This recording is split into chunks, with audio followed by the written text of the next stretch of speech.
country roads, take me home. Whistleblower Josh Dean of Boeing supplier Spirit Aerosystems has died. What? Another Boeing whistleblower is dead. 6 hours ago, yeah. Joshua Dean, a former quality auditor at Boeing supplier Spirit Aerosystems and one of the first whistleblowers to allege Spirit leadership had ignored manufacturing defects on the 737 MAX, died Tuesday morning after a struggle with a sudden, fast-spreading infection. Oh, that's interesting. This time it wasn't bullet to the head. They're getting creative with their assassinations. That's crazy. This is the most dangerous thing you can be, as a Boeing whistleblower. That's more dangerous than being like a fucking volcano lava taste tester. This shit, it's just in plain sight. His entire family stated he was healthy until after he blew the whistle. He lived a very healthy lifestyle and the illness was sudden and unexpected. Yeah, he contracted that. Stick it to the monneosis. You know what? Never mind. Boeing. You know where to find me. Joshua Dean was a quality auditor at Boeing supplier Spirit Aerosystems and was among the first whistleblowers to accuse Spirit leadership of ignoring defects on the 737 MAX, and he died shortly after contracting influenza B, MRSA, and then developing pneumonia. Now, for those that are unaware, Boeing has a history of just ignoring safety precautions and just hiding things. So in the previous case with John Barnett, we actually learned quite a few alarming things, such as there were times where scrap metal was used for Boeing planes in order to meet deadlines.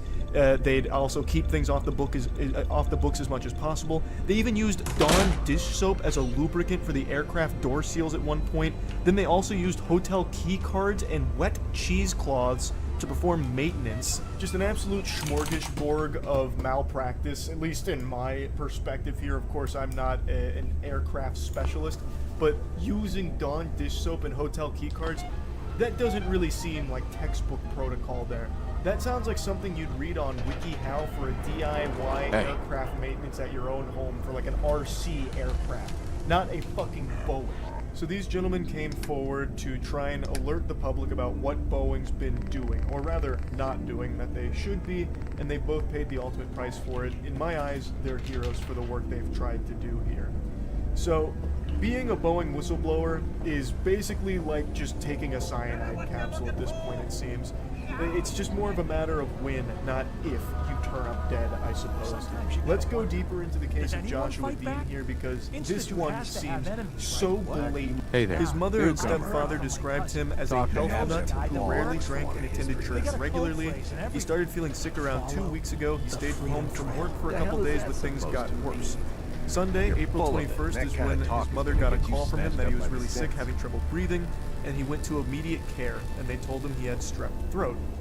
She went to check on her son and telling him to call her if he felt worse, and he did call her a couple hours later and said that he was going to the emergency room and that he was scared because they found something in his lungs. He tested positive for influenza B, he tested positive for MRSA, he had pneumonia, his lungs were completely filled up, and from there he just went downhill. This was a stunning turn of events for Dean and his family because he was described as someone who was very healthy. He went to the gym, ran nearly every day, and was very careful about his diet. Quote, "This was his first time ever in a hospital. He didn't even have a doctor because he was never sick. But within days, his kidneys gave out and he was relying on an ECMO life support machine to do the work of his heart and lungs. The night before Dean died, Green said medical staff in Oklahoma did a bronchoscopy on his lungs. The doctor said he'd never seen anything like it before in his life. His lungs were just totally gummed up and like a mesh over them. Unfortunately, it sounds like Dean came down with a severe case of Boeing whistleblower lung, which is a serious medical condition that only affects Boeing whistleblowers in particular. It makes coal miners' lungs look clean in comparison. So I'm not surprised that this was the doctor's first time seeing anything like this, because typically a Boeing whistleblower doesn't even survive long enough to make it to the hospital in one piece. This fucking company is rotten to the core. Green says she asked for an autopsy to determine exactly what killed her son, and results will likely take months. We're not sure what he died of, she said. We know that he had a bunch of viruses, but you know, we don't know if someone did something to him, or did he just get real sick. Hey, I'd love to help. In my unprofessional opinion, I think someone did something to him. I think the infection he contracted was Boeing but it's going to be Hitman 100 disease. caps. I think That's the he was reward, poisoned. and it's This not is up for someone that took their health negotiation. extremely seriously, and only a short period of find time him. You after have my coming word. forward Thank you. with Nick information should about be easy to Boeing's spot. negligent He's always practices, wearing that does he old get hat and extremely trench sick coat and then getup? die all in a Please, short hurry. span of time with something that doctors had never even seen happen before? That's a little suspicious. And this is the second whistleblower that has died under mysterious circumstances in 2 months? Wow, what a crazy coincidence. To me, this feels like someone or a group of people within Boeing is taking matters into their own hands and making an example out of these whistleblowers, because Boeing is a massive company with so many people in it. And thus, there's a lot of people that are privy to all of the shady shit that they've been doing over the past couple of decades. So, by sending this message, not so subtly, that whistleblowers don't have a long life expectancy, it makes people afraid to come forward with their own accounts. It makes more whistleblowers afraid to come forward. And I think that's the goal with all of it. That, at least in my opinion. Like I said, we did a full dive on Boeing for that Red Thread episode, and this company has been corrupt for a long time. I would not put it past them to do something like this. Maybe not the company as a whole, but at least a couple of bad actors within the company, at the very least. Now let's get into some of the things that Dean was alleging. So he had a degree in engineering, and he took his first job at Spirit in 2019, but was let go amid the layoffs during the pandemic. He then returned to work for the company as a quality auditor. He took the job very seriously and grew increasingly frustrated with what he described as a culture of not counting defects correctly, which is very commonplace when it comes to this. During 2 interviews in January, Dean said that Spirit pressured employees not to report defects in order to get planes out of the factory faster. This is something that John Barnett also said. Now, I'm not saying they don't want you to go out there and inspect the job. You know they do. But if you make too much trouble, you will get the Josh treatment. You will get what happened to me. That's what Dean told NPR. Dean was fired in April of last year in retaliation, he said, for flagging improperly drilled holes in fuselages.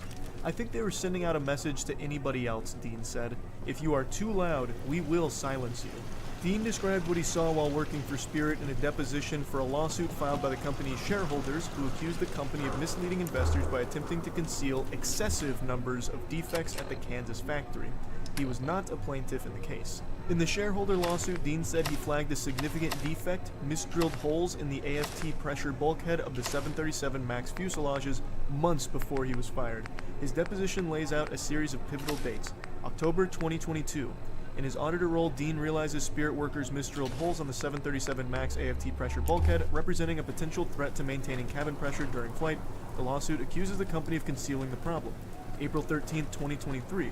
Boeing publicly reveals learning of a separate defect related to the tail fin fittings on the certain 737 MAX aircraft. Spirit then confirms that defect. April 26, 2023. Spirit fires Dean, saying he failed to flag the tail fin issue. In his testimony, Dean said he told the company officials that he might have missed the tail fin defect because he had just discovered the problem with the bulkheads he inspected and was focused on that. August 23, 2023. Boeing announces it has found fastener holes in the AFT pressure bulkhead on certain 737 MAX airplanes that don't match its specifications, resulting in a snowman due to the multiple holes elongated shape. It's the problem Dean flagged 10 months earlier. On the same day, Spirit releases a statement acknowledging the issue. The shareholder lawsuit accuses Spirit of concealing the bulkhead defect not only from investors, but also apparently from Boeing. It's important to note that Boeing is currently in talks to acquire Spirit altogether, and in the interview with NPR, Joshua Dean predicted it would be difficult to replace the experienced workforce that Spirit lost during the pandemic. The mechanics aren't as experienced, neither are the inspectors. We just lost that. He then showed a little bit of optimism. The CEO who was taking over, saying that he is the town. He closes by saying, "We need to make sure that there is no retaliation or intimidation. This culture of you're too loud, you'll be moved or silenced, that's got to go." Unfortunately, it doesn't seem like that culture went anywhere. In fact, they are silencing people in the biggest possible way by making it so they can never speak again because they're dead. That is what it seems like to me. This is a problem that runs so deep with Boeing. It's in Spirit, their supplier, and Boeing itself. This is unacceptable.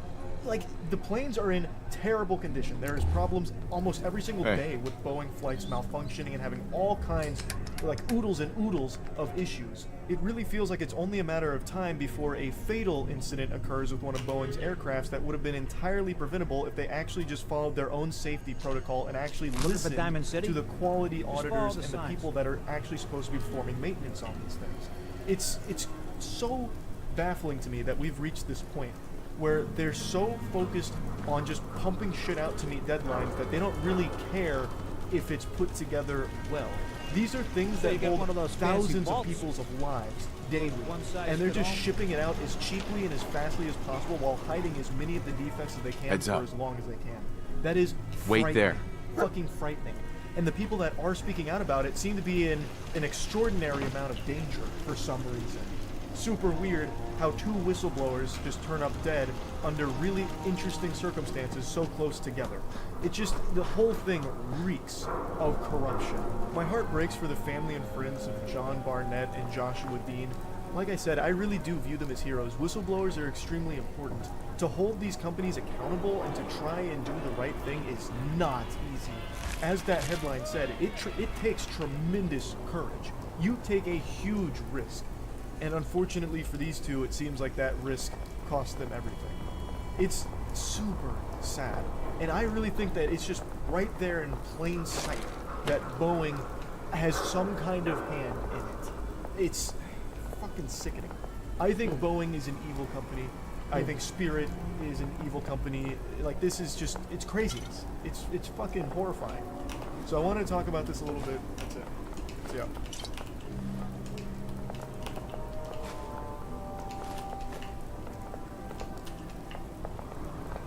The following is a conversation with Elon Musk, his fourth time in this, the Lex Friedman podcast. The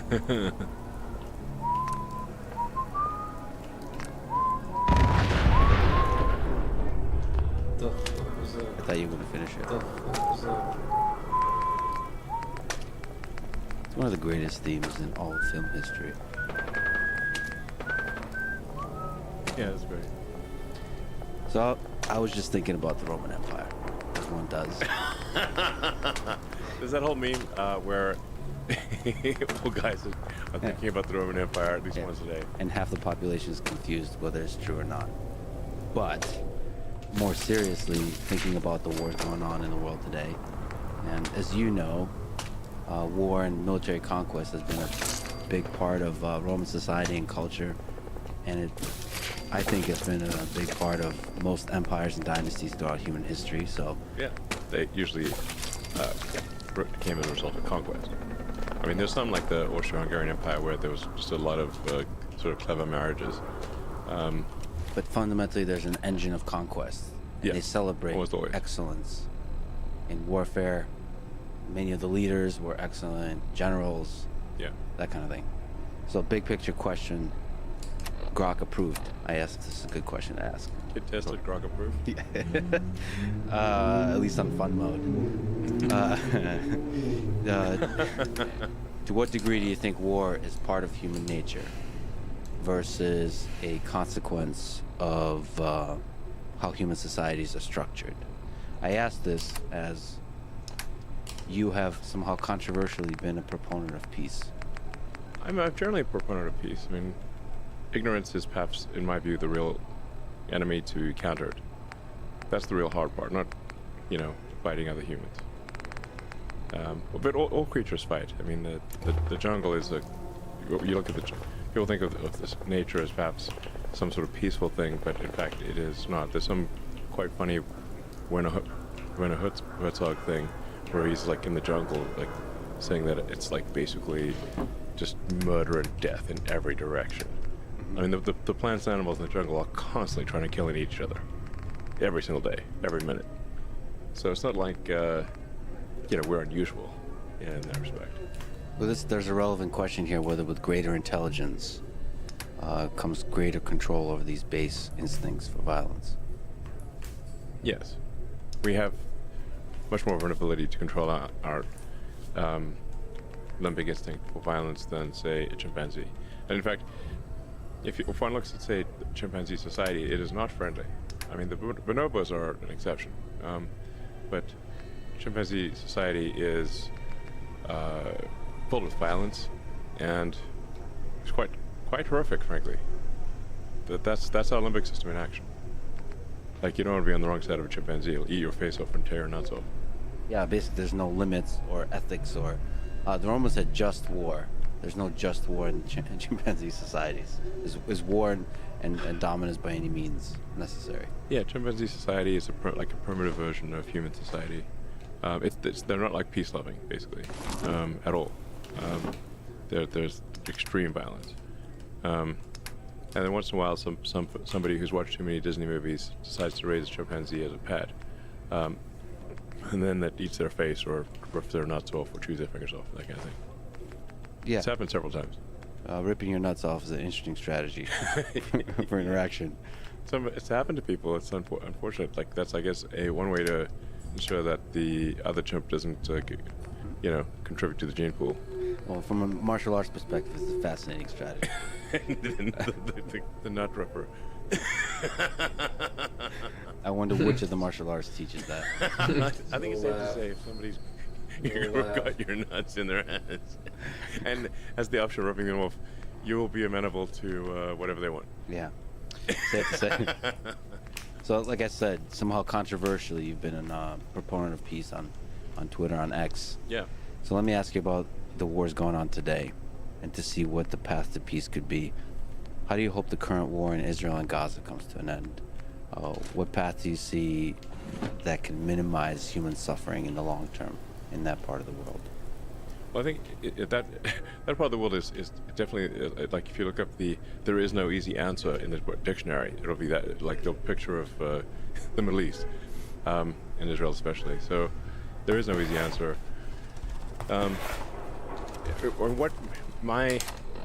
This is strictly my opinion of, is that the goal of Hamas was to provoke an overreaction from Israel. They obviously do not expect to, have a military victory, but they really wanted to Still thirsty. commit the worst atrocities that they could in order to provoke the most aggressive response possible from Israel, and then leverage that aggressive response to rally Muslims worldwide for the cause of Gaza and Palestine, which they have succeeded in doing. So the counterintuitive thing here, I think that the thing that I think should be done, even though it is very difficult, is that I would recommend that Israel engage in the most conspicuous acts of kindness possible. Everything. That is the actual thing that would thwart the goal of Hamas. So, in some sense, the degree that makes sense in geopolitics, turn the other cheek, implemented. It's not exactly turn the other cheek, because I do think that there's, Hey. I think it is appropriate for Israel to Let's trade. find the Hamas members and, either kill them or incarcerate them. That something has to be done, because they're just going to keep coming otherwise. But in addition to that, they need to do whatever they can. There's some talk of establishing, for example, a mobile hospital. I'd recommend doing that. Just making sure that there's food, water, medical necessities, and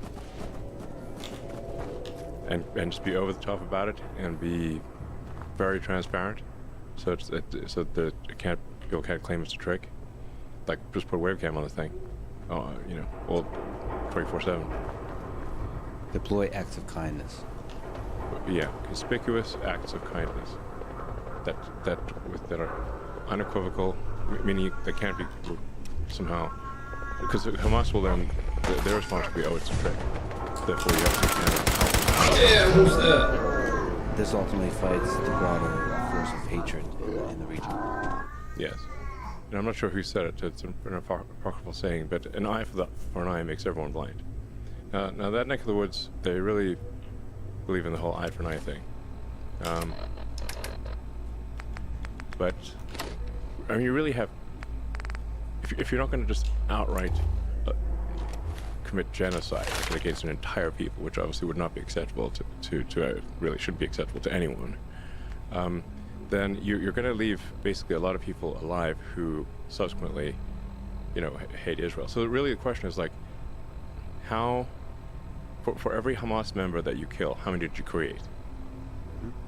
And if you create more than you kill, you've not succeeded. That's the real situation there. And it's safe to say that if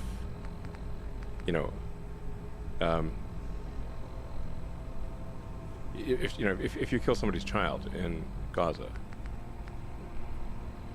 you've made at least a few Hamas members who will die just to kill an Israeli. That's the situation. So, but I mean, this is one of the most contentious subjects one could possibly discuss. But I think if the goal ultimately is sort of long-term peace, one has to look at this from the standpoint of, over time, are there more or fewer terrorists being created? Let me just linger on war. Yes, war. It's safe to say wars always existed and always will exist. Always will exist. Always has existed and always will exist. I hope not. You think it always will? There will always be war.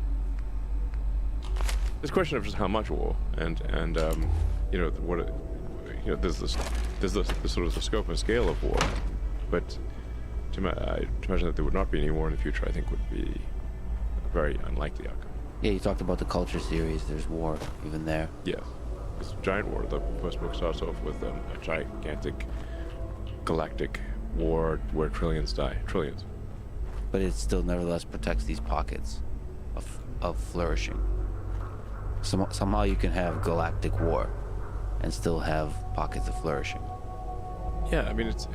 I guess if we are able to one day expand to, fill the galaxy or whatever, there will be a galactic war at some point.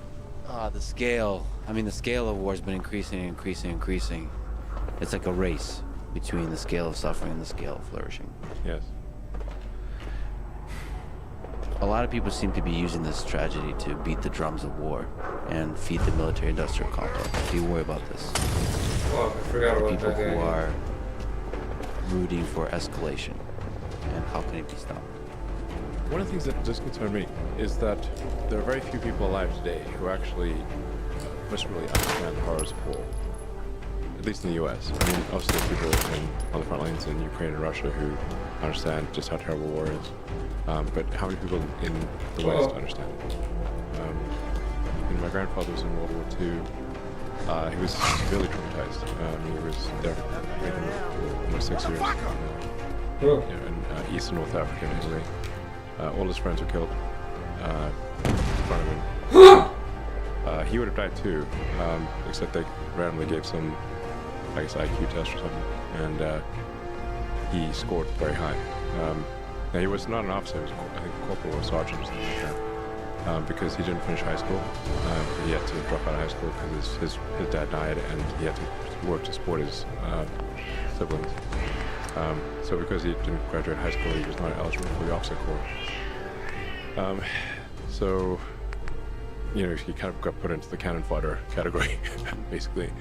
But then, randomly, they gave him this test. He was transferred to British intelligence in London. That's where he met my grandmother. But he had PTSD next level, like next level. I mean, just didn't talk. And if you tried talking to him, he'd just tell you to shut up.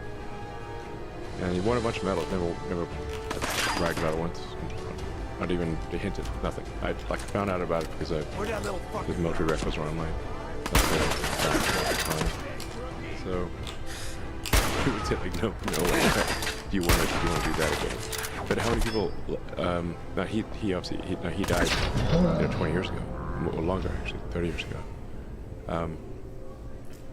How many people are alive that remember World War II? Not many. And the same perhaps applies to the threat of nuclear war. Yeah, I mean, there are enough nuclear bombs pointed at the United States to make the radioactive rubble bounce many times. There's two major wars going on right now. So you talked about the threat of AGI quite a bit, but now, as we sit here with the intensity of conflict going on, do you worry about nuclear war? I think we shouldn't discount the possibility of nuclear war. It is a civilizational threat.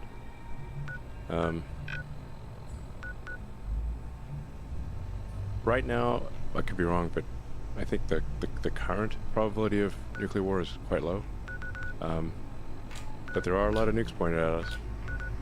So, and we have a lot of nukes pointed at other people. Still there. Nobody's put their guns away. The missiles are still in the silos. And the leaders don't seem to be the ones with the nukes talking to each other. No. There are wars which are tragic and difficult on a local basis, and then there are wars which are civilization ending, or have that potential. Obviously, global thermonuclear warfare has high potential to end civilization, perhaps permanently, but certainly, to severely wound and perhaps set back human progress by, the Stone Age or something. I don't know. Pretty bad. Probably scientists and engineers won't be super popular after that as well. They're like, you got us into this mess. So, generally, I think we obviously want to prioritize civilizational risks over things that are painful and tragic on a local level, but not civilizational. How do you hope the war in Ukraine comes to an end? And what's the path, once again, to minimizing human suffering there? Well, I think that what is likely to happen, which is really pretty much the way it is that something very close to the current lines will be how a ceasefire or truce happens. But you just have a situation right now where whoever goes on the offensive will suffer casualties at several times the rate of whoever's on the defense. Because you've got defense in depth, you've got minefields, trenches, anti-tank defenses. Nobody has air superiority because the anti-aircraft missiles are really far better than the aircraft. Like, there are far more of them. So neither side has air superiority. Tanks are basically death traps. Just slow moving, and they're not immune to anti-tank weapons. So you really just have long-range artillery and infantry trenches. It's World War I all over again. With drones, throwing little drones, some drones there. Which makes the long-range artillery just that much more accurate and better, and so more efficient at murdering people on both sides. Yeah. So it's whoever is. You don't want to be trying to advance from either side, because the probability of dying is incredibly high. So in order to overcome defense in depth trenches, minefields, you really need significant local superiority in numbers. Ideally combined bombs, where you do a fast attack with aircraft, a concentrated number of tanks, and a lot of people. That's the only way you're going to punch through a line. And then you're going to punch through and then not have reinforcements just kick you right out again. I mean, I really recommend people read World War I warfare in detail. It's rough. I mean, the sheer number of people that died there was mind-boggling. And it's almost impossible to imagine the end of it that doesn't look like almost exactly like the beginning, in terms of what land belongs to who, and so on. But on the other side of a lot of human suffering.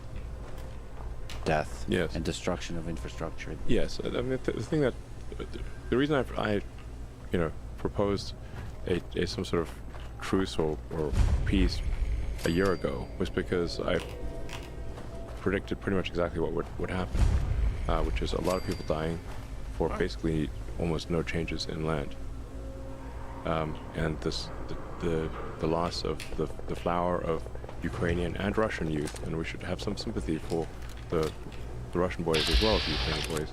So the Russian boys didn't ask to be on the front line; they have to be. So there's a lot of sons not come back to their parents, and I think most of them don't really have. They don't hate the other side. It's sort of like there's this saying about this saying comes from World War I. It's like young boys who don't know each other killing each other on behalf of old men that do know each other. The hell's the point of that? So Volodymyr Zelensky said that he's not, or has said in the past, he's not interested in talking to Putin directly. Do you think he should sit down, man-to-man, leader-to-leader, and negotiate peace? Look, I think I would just recommend do not send the flower of Ukrainian youth to die in trenches. Whether he talks to Putin or not. This game on survival don't do is. This game on survival is. Whoever goes on the offensive will lose massive numbers of people. And history will not look kindly upon them. You've spoken honestly about the possibility of war between U.S. and China in the long term, if no diplomatic solution is found. For example, on the question of Taiwan and one China policy. Right. How do we avoid the trajectory where these two superpowers clash? Well, it's worth reading that book on the difficult to pronounce Thucydides trap, I believe it's called. I love war history. I like inside out and backwards. There's hardly a battle I haven't read about. And trying to figure out like what really was the cause of victory in any particular case, as opposed to what one side or another claimed was the reason. Both the victory and what sparked the war. Yeah. The whole thing. Yeah. So that Athens and Sparta is a classic case. The thing about the Greeks is they really wrote down a lot of stuff. They loved writing. There are lots of interesting things that happened in many parts of the world, but people just didn't write it down. So we don't know what happened, or they didn't really write in detail. They just would say like, we had a battle and we won. Like, well, what? Can you add a bit more? The Greeks, they really wrote a lot.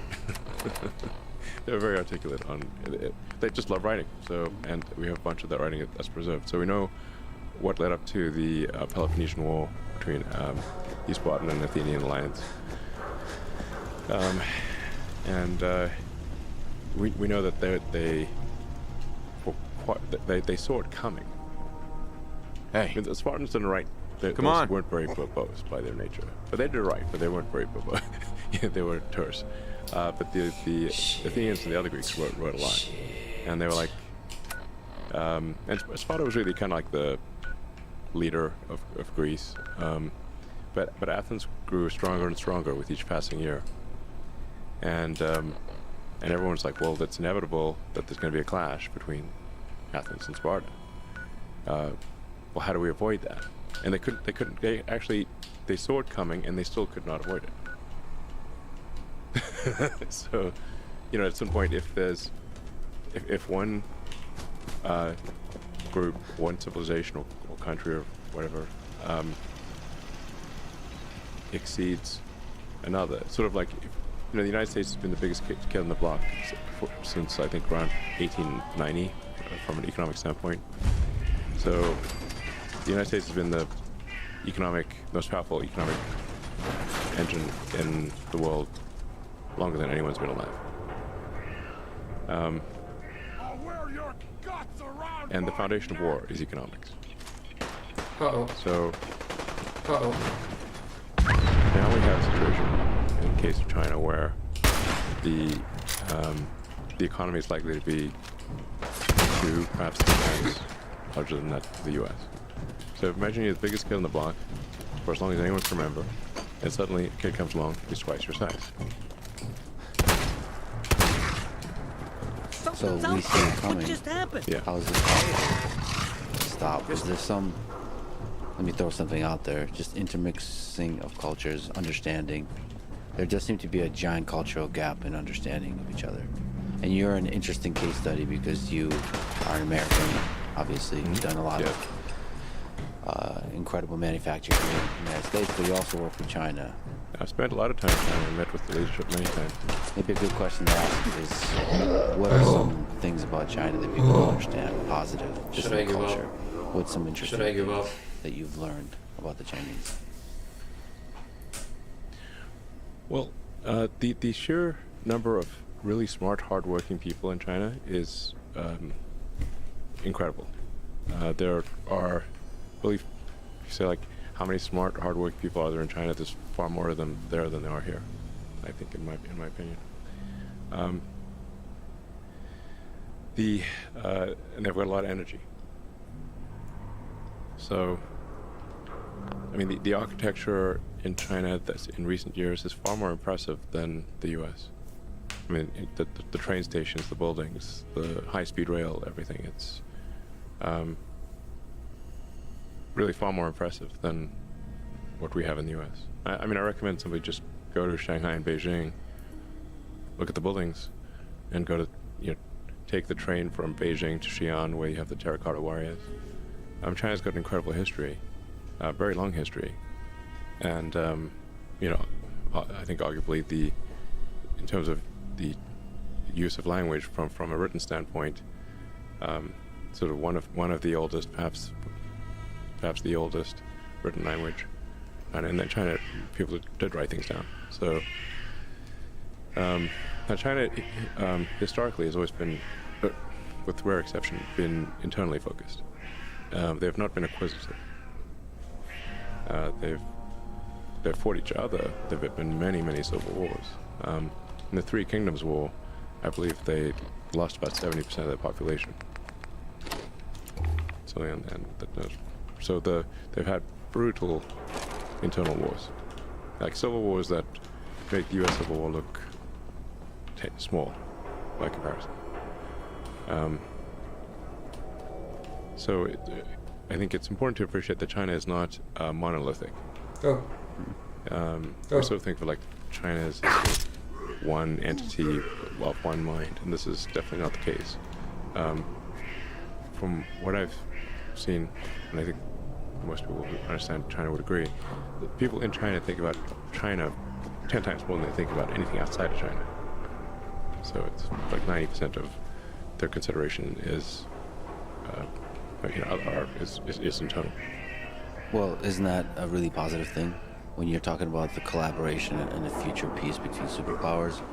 When you're inward facing, which is like focusing on improving yourself versus focusing on quote unquote improving others through military might. But the good news, the history of China suggests that China is not improving, meaning they're not going to go out and invade a whole bunch of countries. Now they do feel very strongly, so that's good. I mean, a lot of very powerful countries have been imprisoned. What's that noise? The U.S. is also one of the rare cases that is not. Like, after World War II, the U.S. could have basically taken over the world and any country. Like, we got nukes, nobody else got nukes. We don't even have to lose soldiers. Which country do you want? And the United States could have taken over everything. Oh wait, at will, and it didn't. The United States actually helped rebuild countries. It helped rebuild Europe. It helped rebuild Japan. This is very unusual behavior, almost unprecedented. The U.S. did conspicuous acts of kindness, like the Berlin Wall.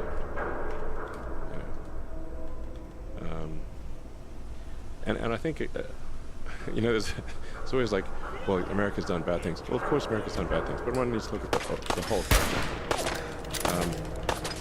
And just generally, one sort of test would be, how do you treat your prisoners of war? Or let's say, no offense to the Russians, but let's say you're in Germany, it's 1945. You got the Russian army coming on one side, you got the French, British, and American armies coming on the other side.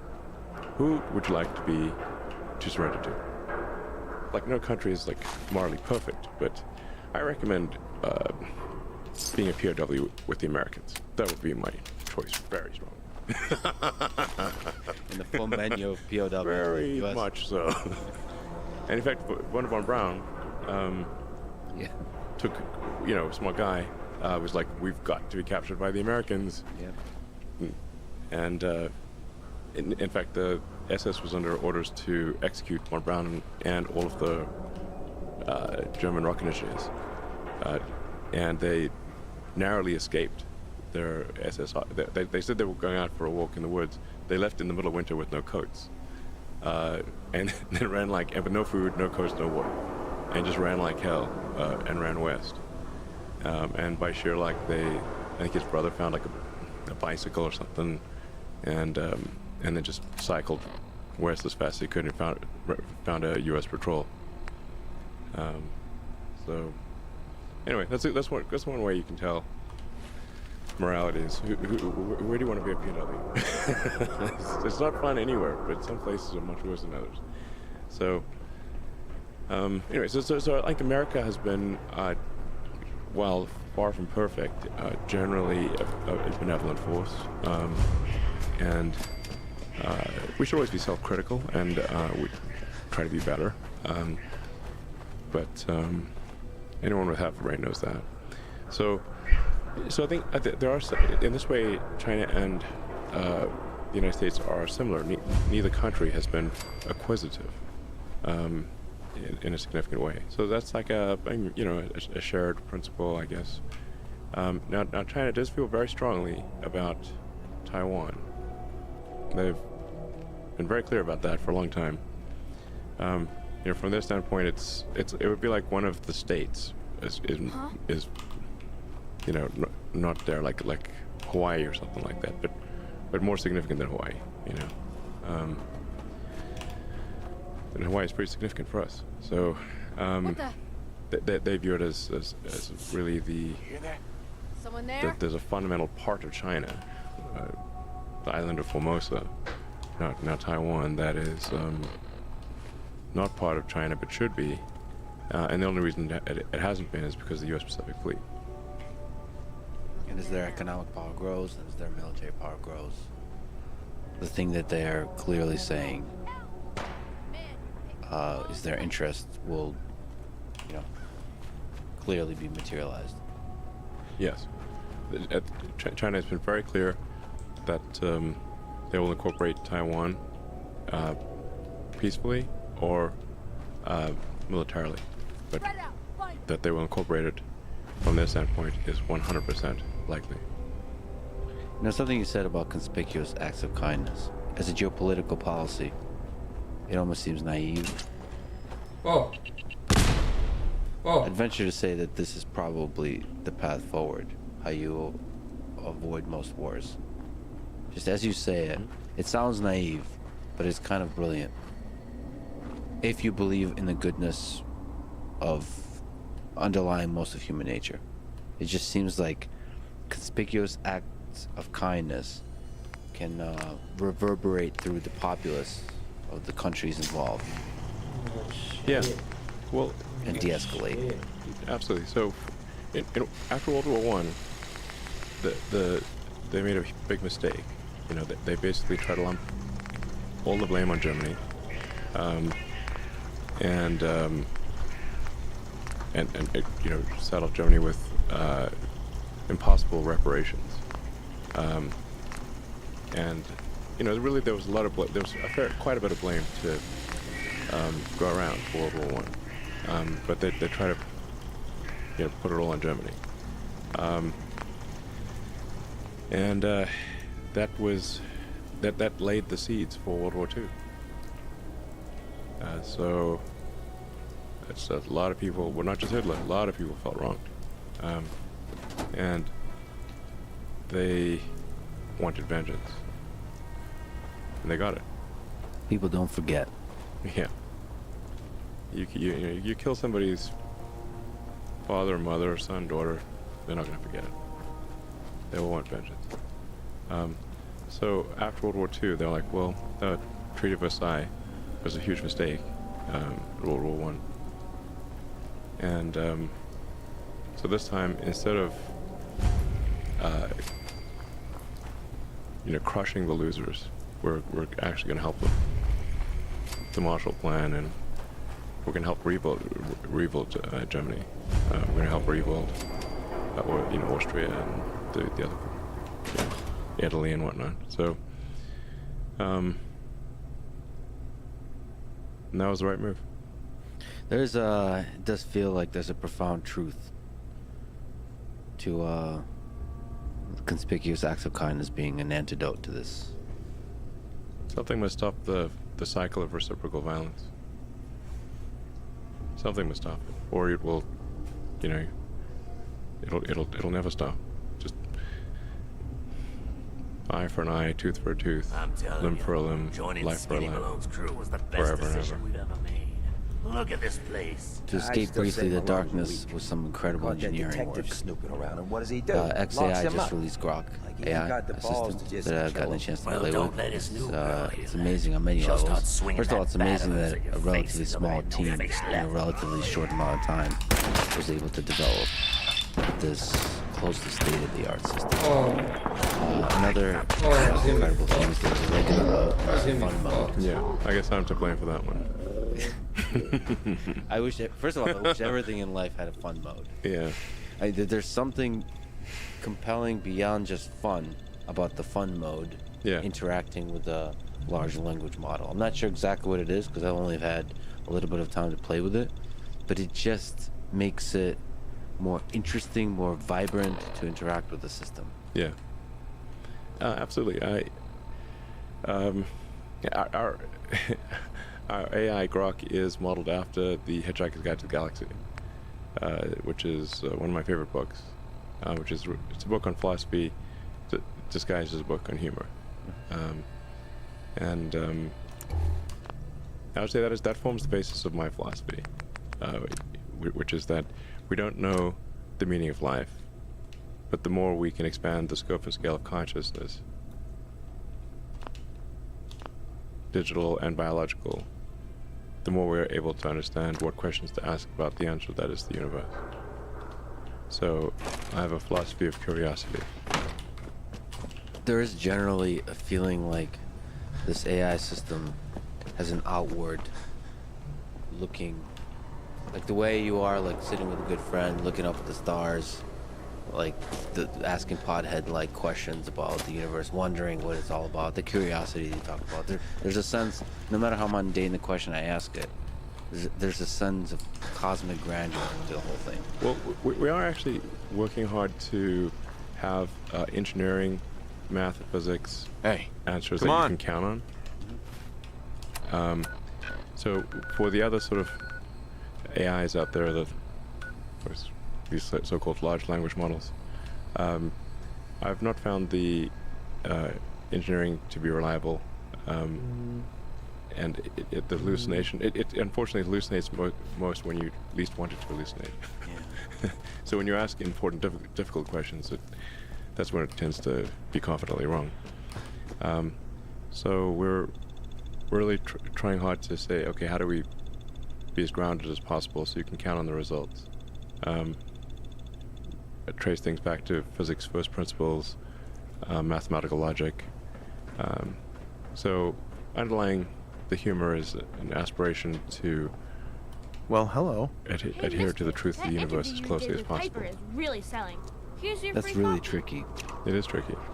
So that's why, there's always going to be some amount of error, but we want to aspire to be as truthful as possible about the answers with acknowledged error. So that there was always, you don't want to be confidently wrong. So you're not going to be right every time, but you want to minimize how often you're confidently wrong. And then, like I said, once you can count on the logic as being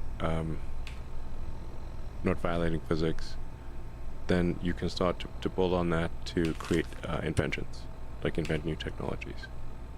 But if you cannot count on the foundational physics being correct, obviously the inventions are simply wishful thinking, imagination land. Magic, basically. Well, as you said, I think one of the big goals of XAI is to understand the universe. Yes. That's our simple 3-word mission. If you look out far into the future, do you think on this level of physics, the very edge of what we understand about physics, do you think it will make discoveries, sort of the sexiest discovery of them as we know now, sort of unifying general relativity and quantum mechanics, so coming up with a theory of everything? Do you think it could push towards that direction, almost like theoretical physics discoveries? If an AI cannot figure out new physics, it's clearly not equal to humans, let alone nor has surpassed humans, because humans have figured out new physics. They've just physics is just understanding, deepening one's insight into how reality works, and then there's engineering, which is inventing things that have never existed.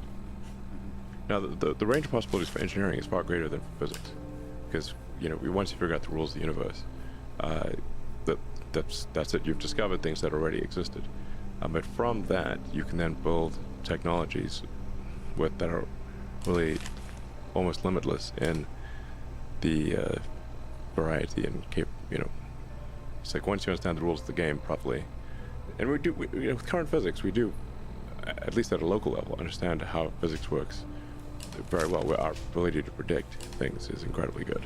Like quantum mechanics is, the degree to which quantum mechanics can predict outcomes is incredible. That was my hardest class in college, by the way. my senior quantum mechanics class was harder than all of my other classes put together.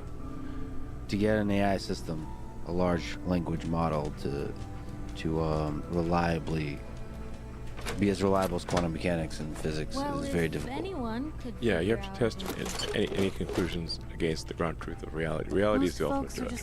Like physics is the law, everything else is a recommendation. I've seen plenty of people break the laws made by man, but none break the laws made by physics.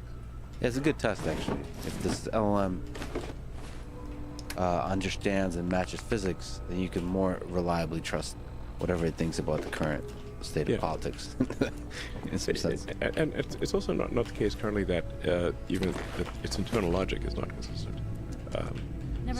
Especially with with the approach of like just predicting token, predict token. It's like a vector sum. You're summing up a bunch of vectors, but you can get drift. So as those, a little bit of error adds up, and by the time you are many tokens down the path, it doesn't make any sense. So it has to be somehow self-aware about the drift. It has to be self-aware about the drift, and then look at the thing as a gestalt, as a whole, and say, does it have coherence as a whole? So, when authors write books, that they will write the book and then they'll go and revise it, taking into account, all the end and the beginning and the middle, and rewrite it to achieve coherence, so that it doesn't end up in a nonsensical place. Maybe the process of revising Over here. is what Yeah. reasoning is, and then that's the process of revising is how you get closer and closer to truth.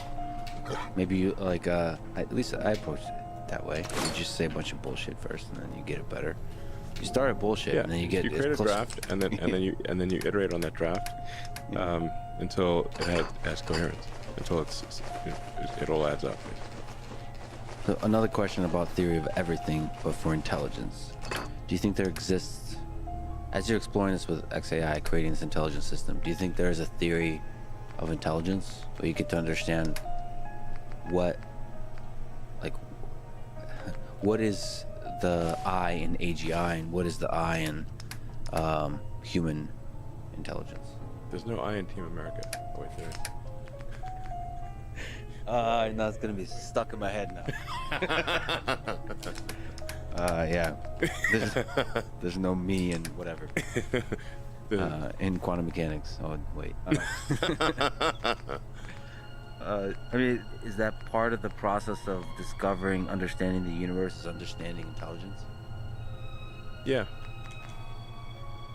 Yeah, I think we need to understand intelligence, understand consciousness, I mean, there are some sort of fundamental questions of like, what is thought? What is emotion? Yeah. Is it really just one atom bumping into another atom? It feels like something more than that. So I think we're probably missing some really big things. Like some really big things. Something that'll be obvious in retrospect.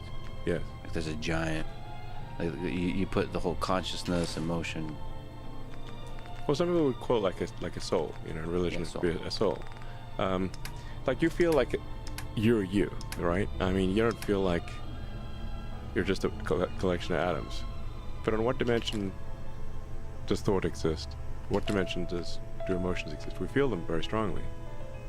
I suspect there's more to it than atoms bumping into atoms. And maybe AI can pave the path to the discovery of whatever the hell that thing is. Yeah.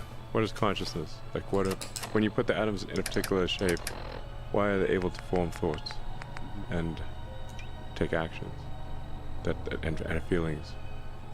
And even if it is an illusion, why is this illusion so compelling? Yeah. Like Why does this illusion exist? Yeah. On what plane does this illusion exist? Yeah. And sometimes I wonder is,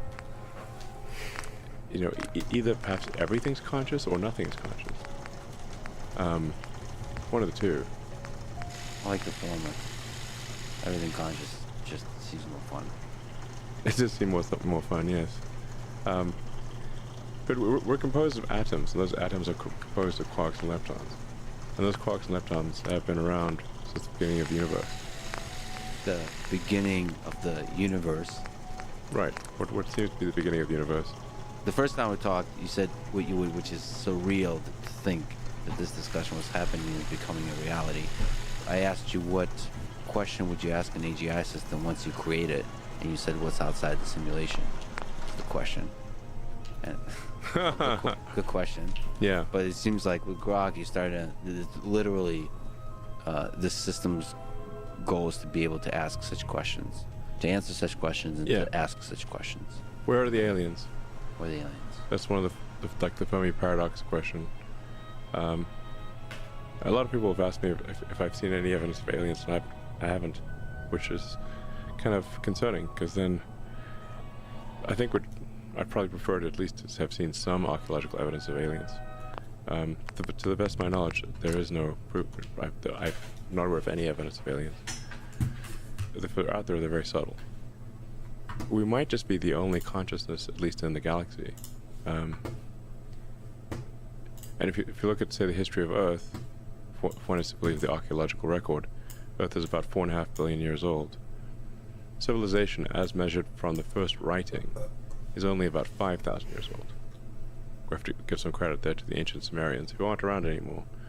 I think it was archaic pre-cuneiform was the first actual symbolic representation, but only about 5,000 years ago. I think that's a good date for when we'd say civilization started. That's 1/1,000,000th of Earth's existence. So civilization has been around, it's really a flash in the pan so far. And why did it take so long? For 1.5 billion years. For the vast majority of that time, there was no life, and then there was archaic bacteria for a very long time, and then you had mitochondria get captured, multicellular life,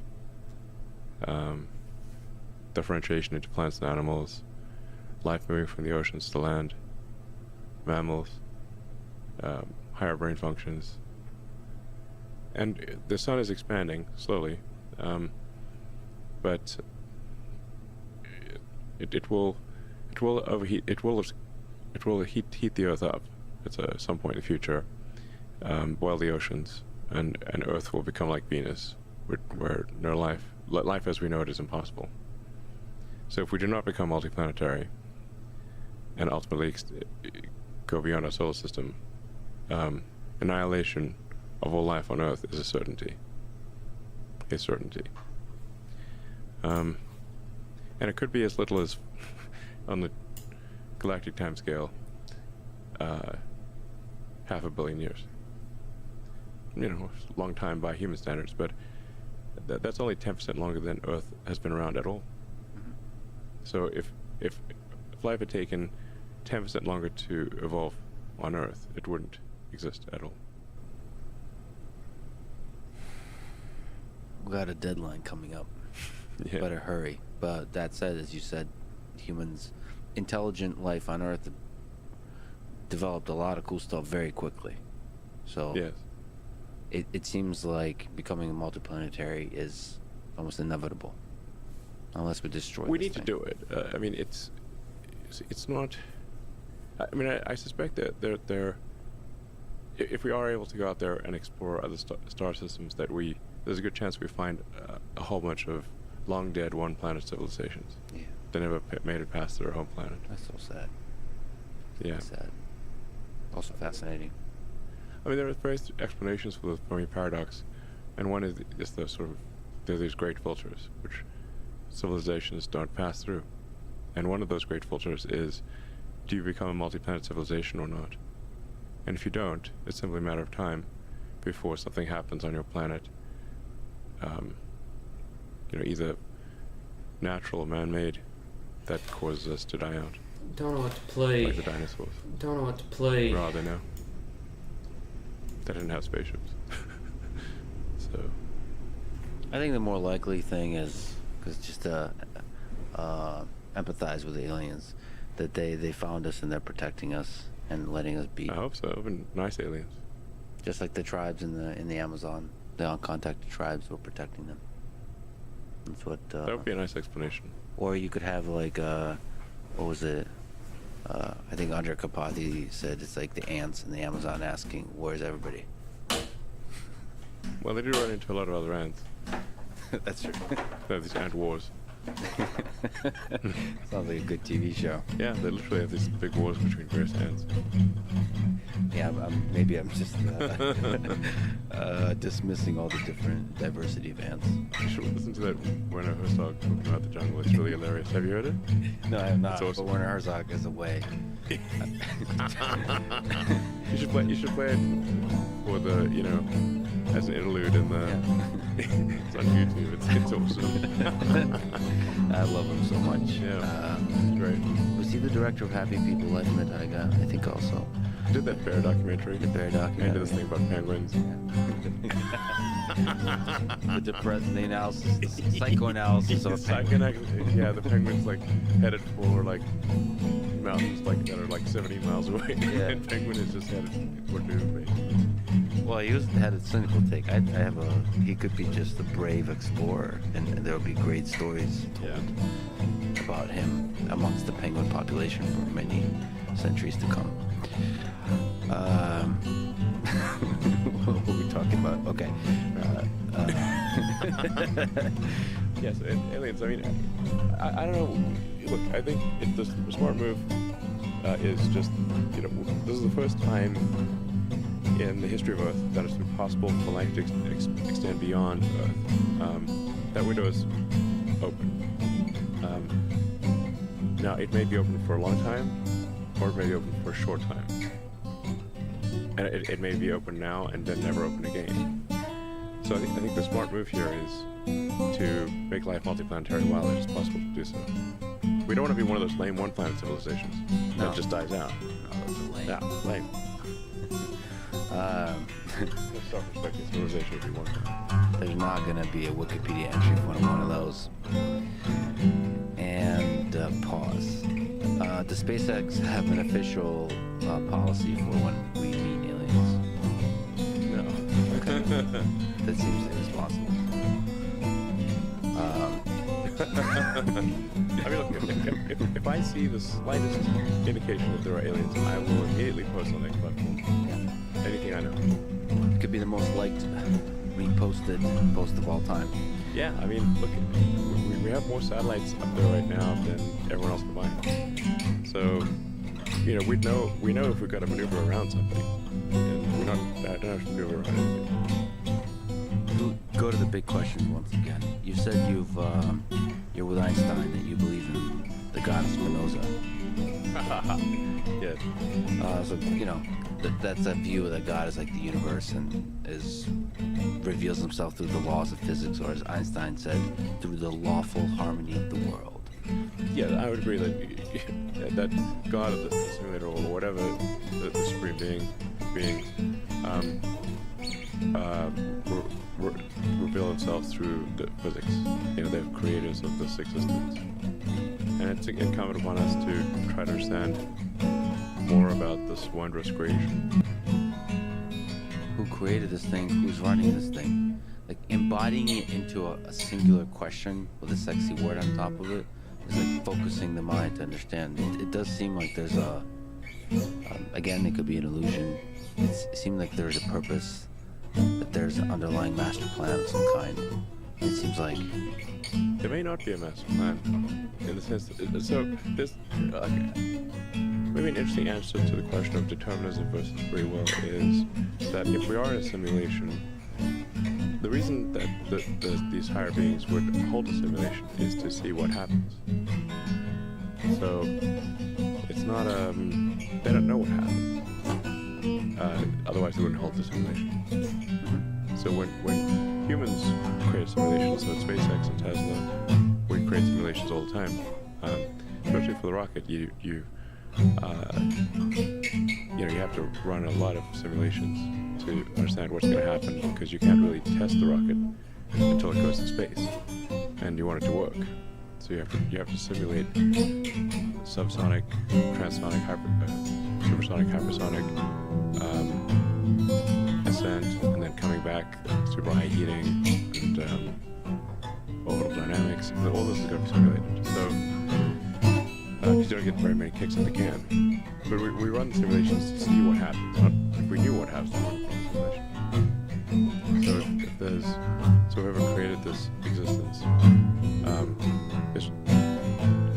they're running it because they don't know what's going to happen, not because they do.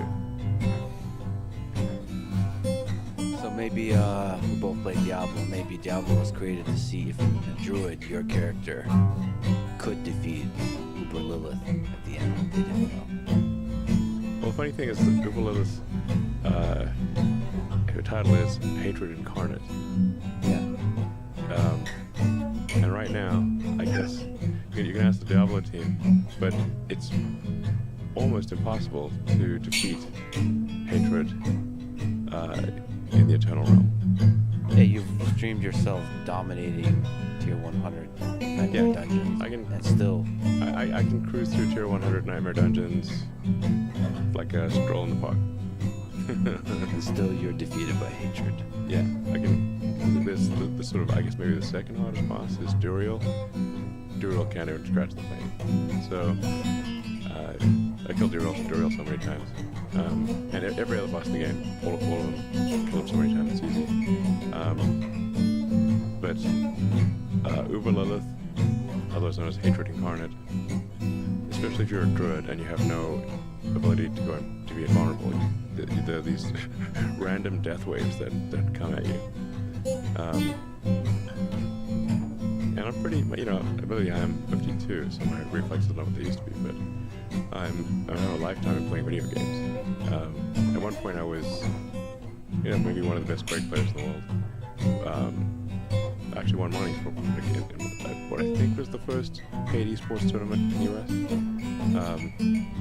We were doing a 4-person Quake tournament, and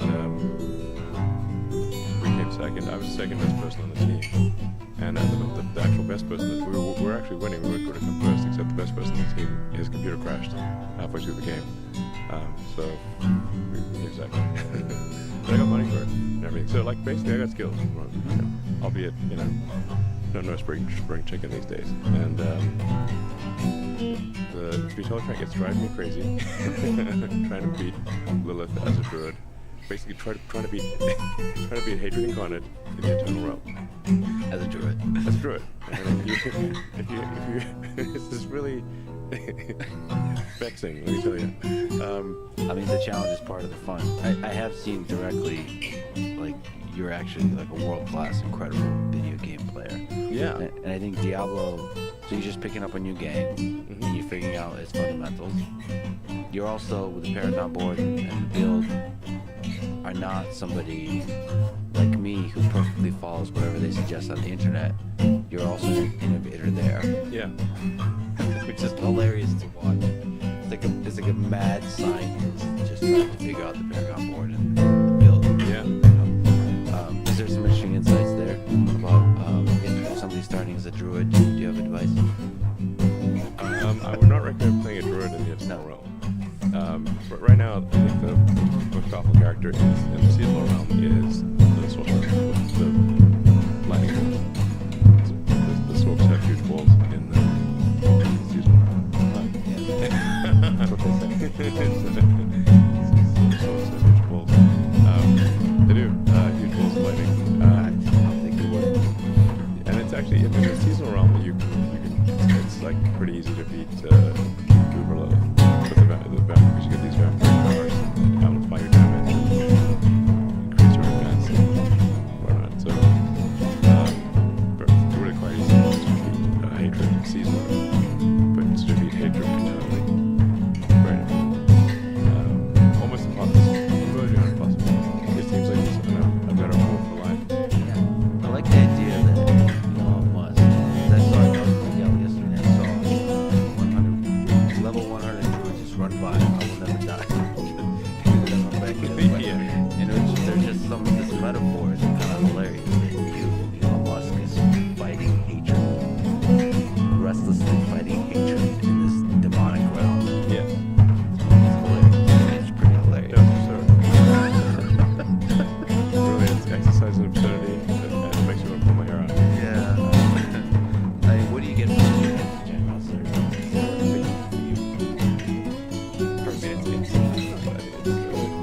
It calms my mind. You can sort of killing the demons in a video game calms the demons in my if you play a tough video game, you can get into like a state of flow, which is very enjoyable. Admittedly, it needs to be not too easy, not too hard, kind of in the Goldilocks zone. And I guess you generally want to feel like you're progressing in the game. So, a good video, and there's also beautiful art, engaging storylines, and it's like an amazing puzzle to solve. It's like solving a puzzle. Elden Ring, the greatest game of all time. I still haven't played it. What's your... Elden Ring is definitely a candidate for the best game ever. Top 5, for sure. I've been scared how hard it is, how hard I hear it. So, Elden Ring feels like it's designed by an alien. there's a theme to this discussion. In what way? It's so unusual. It's incredibly creative, and the art is stunning.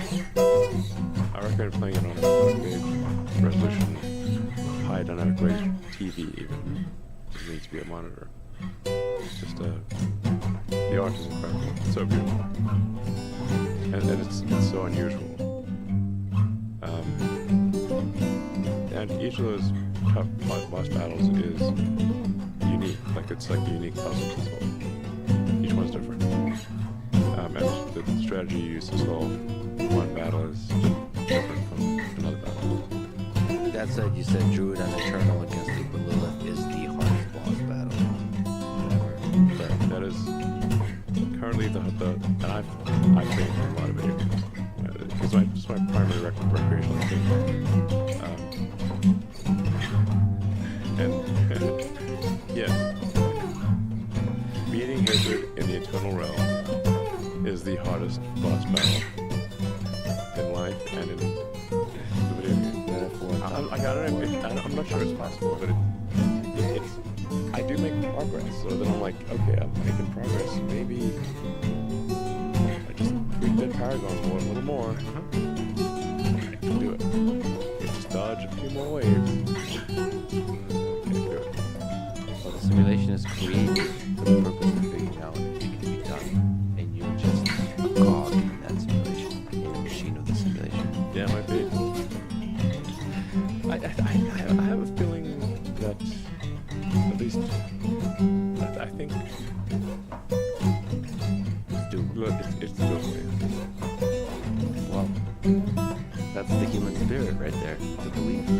I mean, it did prompt me to think about just hate in general, which is, you want to be careful of one of those things where you wish for something that sounds good, but if you get it, it's actually a dystopian situation.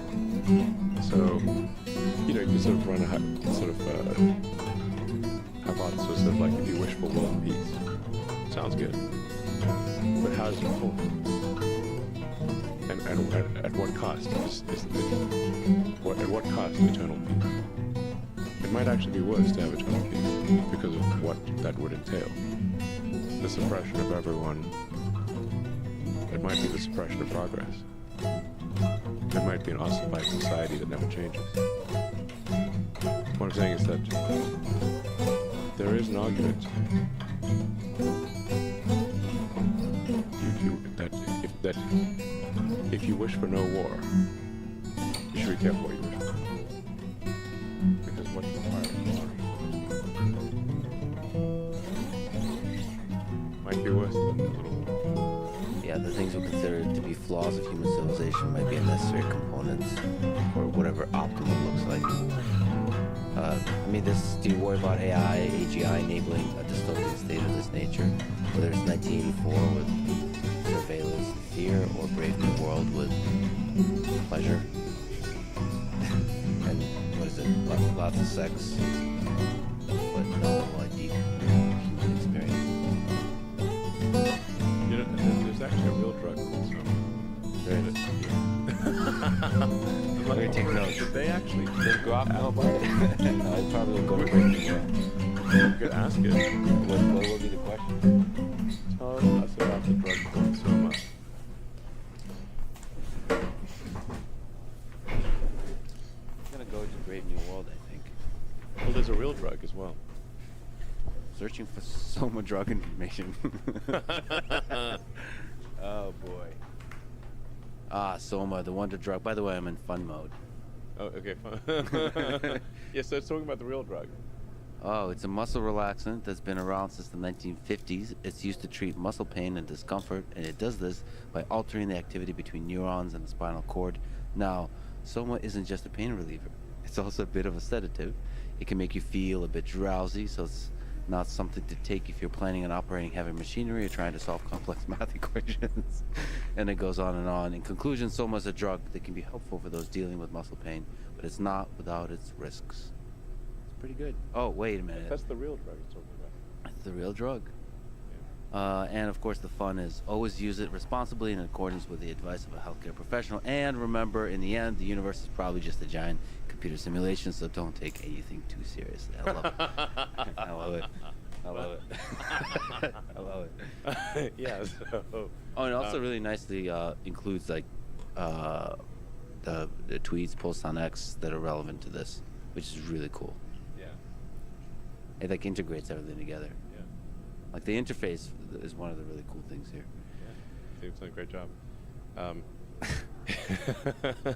So, and you could say like, no, I mean Soma from Brave New World, because it thinks you mean Soma the real drug. Yeah. No, I mean Soma from Brave New World. It's gonna be like, I'm really sorry. I'm really surprised it went to the real drug first.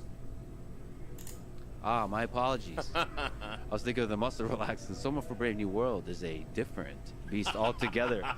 In all this Huxley's dystopian, now Soma is a drug that plays a central role in the society depicted in the book. It's a mood-altering hallucinogenic drug that's used to keep the population docile and content. In the novel, to use Soma in Brave New World raises some interesting questions about the nature of happiness and the role of drugs in society. Oh man. Exactly. Is it better to live in a world where everyone is happy all the time, even if that happiness is artificial? It's a good question. This is what I mean. Like, do you wish for world peace and happiness all the time? Are you sure? Because that might be a society that is essentially sterile and ossified, that never changes, that is ultimately doomed. This kind of tension between darkness and the light. This is really a very good summary. it really gets to the point. This is not simply regurgitating Brave New World. It's actually getting to the salient element of Soma as a drug. Do you actually want to be in a situation where everyone is happy all the time, even though it's artificial? Or is it better to confront the challenges of life and experience the full range of human emotions, even if it means experiencing pain and suffering? For those listening, by the way, Elon just read directly from Grok, which is a really nice kind of insightful philosophical analysis of the tension here. Interesting. It pretty much nails it. In conclusion, Soma from Brave New World is a fictional drug that's used to explore some deep philosophical questions about the nature of happiness and the role of drugs in society. It's a powerful symbol of the dangers of using drugs to escape from reality and the importance of confronting the challenges of life head-on. Nailed it. And the crazy thing is, like, you know, we do have a real drug called Soma, which kind of is kind of like the drug in the book. And I'm like, they must have named it after Yeah, something. probably. Yeah. Soma, the real drug, is quite effective on back pain. So you know about this drug? I've taken it. It's fascinating. Okay. Because I had like a squashed disc in my C5, C6. So it takes the physical pain away, but Soma here is... It doesn't completely. It reduces the amount of pain you feel, but at the expense of mental acuity. It dulls your mind. That's not good. Just like the drug in the book. Just like the drug in the book. Yeah. And hence the Wow. trade-off. Yeah. The thing that seems like utopia could be a dystopia after all. Yeah, and actually I was talking to a friend of mine Back to follow. saying, like, would you really want there to be no hate in the world? Like, really none?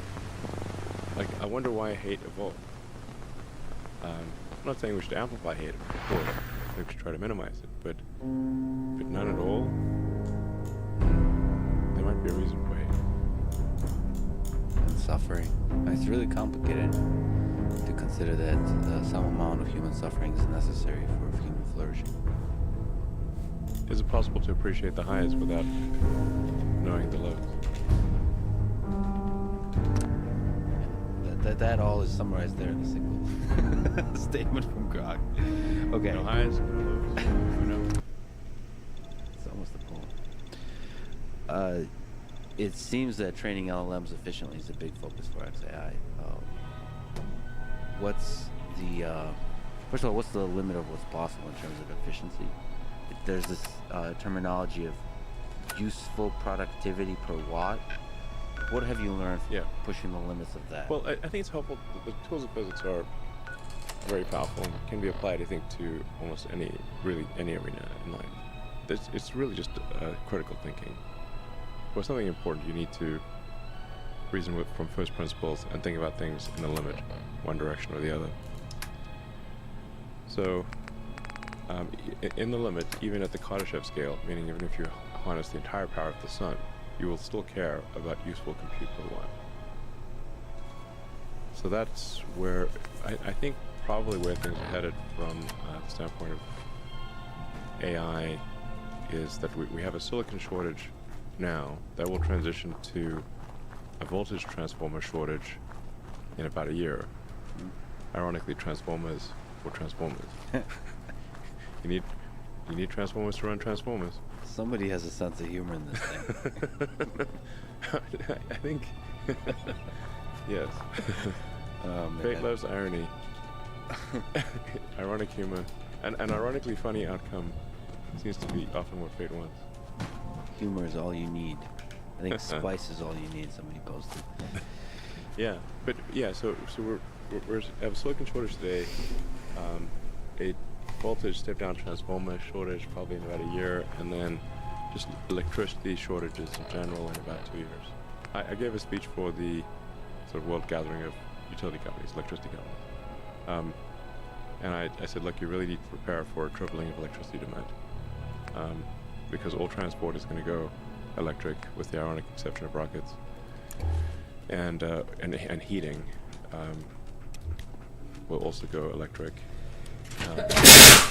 So energy usage right now is roughly 1/3, very roughly 1/3 electricity, 1/3 transport, 1/3 heating. And so in order for everything to go sustainable, to go electric, you need to triple electricity output. So I encourage the utilities to build more power plants and also to probably have, well, not probably, they should definitely buy more batteries, because the grid currently is sized for real-time load, which is kind of crazy, because that means you got to size for whatever the peak electricity demand is, like the worst second or the worst day of the year, or you can have a brownout or blackout. And you had that crazy blackout for several days in Austin. Because there's almost no buffering of energy in the grid. Like if you've got a hydro power plant, you can buffer energy, but otherwise it's all real time. So with batteries, you can